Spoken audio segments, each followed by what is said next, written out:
ওহাবি দেবন্দির বাচ্চা বলে ধুড়ে ধুড়ে পায় না।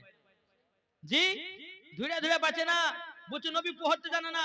ওই যে বাংলাদেশের একজন বক্তা বাড়িয়েছে বাবাজি, আজহারি, মিজানু আজহারি, এ বলছে নবী আলিফ বে পর্যন্ত চিনছে, নবী পড়তে জানে না। বলছে কি বলছে না? কিন্তু আল্লাহ পাক আল্লাহ তাআলা বলতেছেন আর রহমানু আল্লামাল কোরআন, আপনি রহমান ने হাবিব को কোরআন শিখায়া, জোরে বলেন। আর এই ওহাবি দেবন্দির বাচ্চা বলে ধুড়ে ধুড়ে পায় না। জি, ধুড়ে ধুড়ে পাচ্ছে না, বলছে নবী পড়তে জানে না। ওই যে বাংলাদেশের একজন বক্তা বাড়িয়েছে বাবাজি, আজহারি, মিজানু আজহারি, এ বলছে নবী আলিফ বে পর্যন্ত চিনতো না। জোরে কোন নাউজুবিল্লাহ। আরে বোকা, নবী আলিফ বেও চিনতো, নবী আমার পড়তেও জানতো, আমার নবীর শিক্ষক ছিল আল্লাহ। জোরে বলেন। কি বলছে? চলুন বাবাজি একটা ছোট্ট করে একটা ঘটনা বলবো, ইনশাআল্লাহ তারপর আমার বক্তব্য সমাপ্ত। বিরাদর ইসলাম, চলুন আমার নবী করিম মুস্তাফা সাল্লাল্লাহু তাআলা আলাইহি সাল্লাম একদিন আবু বকর সিদ্দিক রাদিয়াল্লাহু তাআলা আনহুকে বলতেছে, বলে আবু বকর এই আংটিটা নাও, নেওয়ার পরে স্বর্ণকার দোকানে গিয়ে লা ইলাহা ইল্লাল্লাহ লেখো। কি বললেন? আংটিটা লাও আর লা ইলাহা ইল্লাল্লাহ লিখে নিয়ে এসো।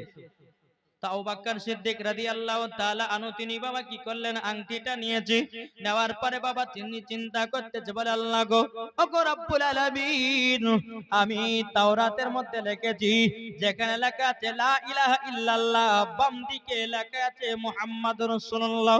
হযরত আবু বকর সিদ্দিক রাদিয়াল্লাহু তাআলা আনহু বাবাজি তিনি টুক টুক টুক করে আপনার স্বর্ণকারের কাছে গেলেন, যাওয়ার পরে বলতেছি, এ স্বর্ণকার আংটিটাতে লেখো লা ইলাহা ইল্লাল্লাহ মুহাম্মাদুর রাসূলুল্লাহ। জোরে বলেন সুবহানাল্লাহ। যখন বেরাদ ইসলাম স্বর্ণকার আপনার লিখে দিল লা ইলাহা ইল্লাল্লাহ মুহাম্মাদুর রাসূলুল্লাহ, যখন আংটিটাতে লিখে নিয়েছি, লিখে নেওয়ার পরে বাবা আংটিটা আপনার টুক টুক করে আমার নবী মুস্তাফার কাছে হাজির করে দিয়েছে। যেমন বাবা হাজির করো বেরাদ ইসলাম মুআদ্দাস সামানি কিরাম, আমার নবীজি বলতেছি, বলো গো আবু বকর, আবু বকর আমি তোমাকে লিখতে বলেছিলাম লা ইলাহা ইল্লাল্লাহ, কিন্তু ওগো আবু বকর তুমি কেন আমার নামটা লিখেছো? হযরত আবু বকর সিদ্দিক রাদিয়াল্লাহু তাআলা বলতেছে, ইয়া রাসূলুল্লাহ, ইয়া হাবিবাল্লাহ, নবী গো আমি জান্নাতের গেটে শুনেছি যেখানে লেখা আছে লা ইলাহা ইল্লাল্লাহ, বাম দিকে লেখা আছে মুহাম্মাদুর রাসূলুল্লাহ। ওগো নবীজি আমি আবু বকর সিদ্দিক আল্লাহর পাশে আপনার নামটা না লিখে নবী গো আমি আবু বকর থাকতে পারিনি। জোরে বলেন সুবহানাল্লাহ। আমার নবীজি বলতেছি, বলো গো আবু বকর আল্লাহর পাশে আমার নামটা লিখেছো ঠিক আছে, কিন্তু গো আবু বকর আমার পাশে তোমার নাম কেন?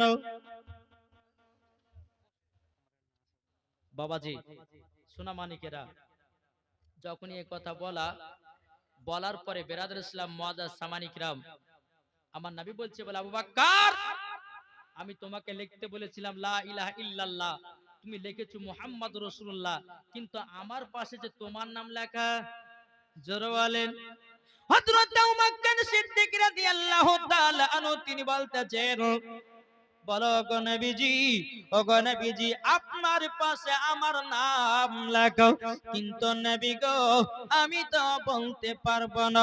আল্লাহ পাক আল্লাহ তাআলা গায়বী আওয়াজে বলছো গো নবীজি, ও আমার হাবিবুল্লাহ, ও গো দয়াল নবীজি, যেই আবু বকর আমার পাশে আপনার নামটা লাগাতে ভুলে নাই, আল্লাহ বলতেছে গো নবীজি আপনার পাশে আবু বকর সিদ্দিকের নামটা না লেখে আল্লাহ বলতেছে আমিও থাকতে পারিনি। জোরে বলেন সুবহানাল্লাহ। এ বাবাজি মুসলমান ভাইরা, ওগো আমার সোনা মানিকেরা, তাইলে এখানে বোঝা গেল যারা বলে নবী পড়তে জানে না, যারা বলে নবী আপনার কিনা পড়াশোনা জানে না, আচ্ছা বাবাজি যেই আংটিতে লা ইলাহা ইল্লাল্লাহ লিখতে বলেছিল, তারপরে নবী মুস্তাফার নাম লেখা হলো, আল্লাহর তরফ থেকে আবু বকর সিদ্দিকের নাম লেখা হলো, নবী যদি পড়তে না জানতেন তো নামগুলো পড়লেন কেমন করে? কি গো ঠিক না? আমার নবী মুস্তাফা শুধু লিখতে বলেছিল লা ইলাহা ইল্লাল্লাহ, আবু বকর সিদ্দিক লিখলেন মুহাম্মাদুর রাসূলুল্লাহ। আল্লাহর তরফ থেকে আবু বকর সিদ্দিকের নাম আমার নবী যদি পড়তেই না জানতেন, তো আংটিতে নাম করা যে লেখা ছিল তো পড়লেন কেমন করে? একটু জোরে বলেন, বললেন কেমন করে? তাইলে কেন বোঝা গেল আমার নবী মুস্তাফা পড়তে জানতেন। আল্লাহর পবিত্র কোরআন বলতেছে আর রহমান আল্লামাল কোরআন, আপনি রহমান ने হাবিব को কোরআন শিখায়া। একটু জোরে বলেন না সুবহানাল্লাহ।